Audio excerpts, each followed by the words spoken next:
क्या आपको पता है कि आज भी कुछ लोग हैं जो कर लेते हैं भरोसा, जो रिश्ते निभाने में यकीन रखते हैं, जो सारी दुनिया को अपने नज़रिए से ही देखते हैं, जो सबका ख्याल रखते हैं, खुद को भूल कर प्रैक्टिकल लाइफ से दूर ही सही पर इंसानियत के बहुत करीब रहते हैं।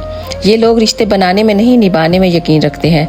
ये और बात है कि सबसे ज़्यादा धोखे भी यही लोग खाते हैं, सबसे ज़्यादा तकलीफ भी इन्हीं लोगों को मिलती है।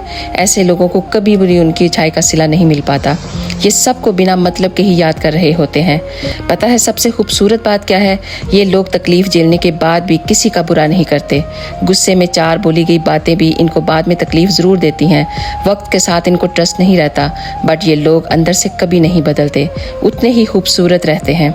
ऐसे लोग जिस दिन ख़त्म हो जाएंगे ना, उस दिन इंसानियत इस दुनिया से ख़त्म हो जाएगी। तो अगर आप तकलीफ़ें उठाने के बाद भी आप इन लोगों में आते हो ना, तो आपको अपने आप पे फ़ख्र करना चाहिए। अगर आपको ये वीडियो अच्छी लगी हो तो एक